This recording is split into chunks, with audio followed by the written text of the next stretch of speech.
दोस्तों, जो अमेरिका दूसरे देशों के ऊपर टैरिफ लगाते लगाते आज खुद अपने चक्रव्यूह में फंस गया है। चक्रव्यूह की बात करें तो शटडाउन, अमेरिका में खुद ही शटडाउन लग गया है। इससे गवर्नमेंट की सारी काम धंधे जो हैं बिल्कुल ठप पड़ने वाले हैं, ठप पड़ गए हैं, स्टार्ट हो गया है।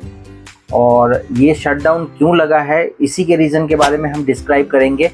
बट चैनल पे पहली बार आए हैं तो चैनल को सब्सक्राइब कर लीजिएगा, वीडियो को लाइक कर दीजिएगा ताकि आगे की वीडियो की नोटिफिकेशन आपके पास आती रहे।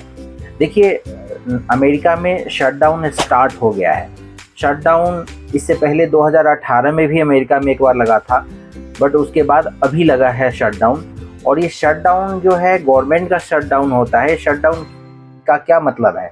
एक्चुअली अमेरिका में जो ये शटडाउन लगता है, इससे अमेरिका की सरकार की सारे कामकाज ठप पड़ जाते हैं। और ये बेसिकली क्या होता है कि अमेरिका में सालाना सरकार का एक बजट पास होता है अमेरिकी संसद में। उस संसद के जो सीनेटर्स होते हैं उसमें दो पार्टियां होती है, एक तो सरकार के पक्ष की पार्टियां होती हैं और एक सरकार के विपक्ष की पार्टियां होती हैं। सरकार की पक्ष में जैसे अभी डोनाल्ड ट्रंप प्रेसिडेंट हैं अमेरिका के, तो अभी रिपब्लिकन पार्टी के हैं वो, तो ये पक्ष रिपब्लिकन पार्टी पक्ष की हो गई और डेमोक्रेट पार्टी विपक्ष की हो गई। तो इन दोनों पार्टियों के बीच में सरकार का एक सालाना बजट हर साल पास होता है। उस बजट को पास कराने में वोटिंग होती है। उसमें जिस पार्टी का बहुमत सबसे ज़्यादा होता है उस पार्टी के फेवर में डिसीजन लिया जाता है।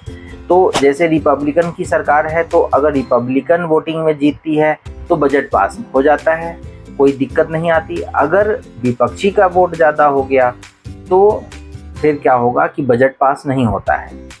इस बार क्या हुआ है कि डेमोक्रेट जो विपक्षी पार्टी है उसके 60 वोट आए हैं और जो सत्ता में है रिपब्लिकन पार्टी उसके 55 वोट आए हैं। अब इस कारण बजट जो अमेरिका की है, अमेरिकी सरकार की साल भर के खर्चे का जो ब्यौरा है वो पास नहीं हो पाया। अब पास नहीं होने से फंड नहीं आएगा गवर्नमेंट के पास, तो उनके सारे कामकाज ठप हो जाएंगे।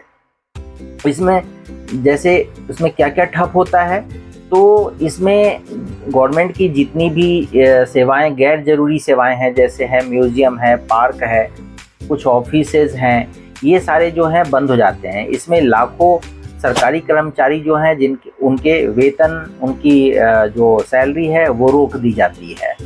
और जो नेसेसरी ज़रूरी सेवाएं हैं जैसे पुलिस है, सेना है, एयर ट्रैफिक कंट्रोल है, अस्पताल है, इन चीज़ों पे इनके खर्चे नहीं बंद किए जाते हैं। लेकिन जो गैर ज़रूरी चीज़ें हैं उन सारे खर्चों को बंद कर दिया जाता है। तो इस शटडाउन से ये परिणाम आते हैं अमेरिका में। और अभी जो ट्रंप की गवर्नमेंट है, वो ट्रंप की गवर्नमेंट आपको पता ही होगा कि ट्रंप ने कितना पूरे वर्ल्ड में जो है ना टैरिफ करके पूरे विश्व की स्थिति को हौच पौच कर दिया है। पूरे विश्व में की अर्थव्यवस्था डगमगा के रख दिया है उसने। इस कारण भी मुझे जहाँ तक हम लोगों को लगता है कि इसमें वोटिंग में फर्क आया होगा और इसलिए इनके बजट पास नहीं हुए होंगे। तो अब देखते हैं ये शटडाउन कितने दिन कंटिन्यू रहता है, और जितने दिन कंटिन्यू रखेगा सरकार के पास पैसे नहीं होंगे खर्च करने के लिए और सरकार विभिन्न प्रकार के समस्याओं का सामना करेगी। तो ये शटडाउन है अमेरिका का। चैनल पे पहली बार है, चैनल को सब्सक्राइब कर लीजिएगा, वीडियो को लाइक कर दीजिएगा। Thank you.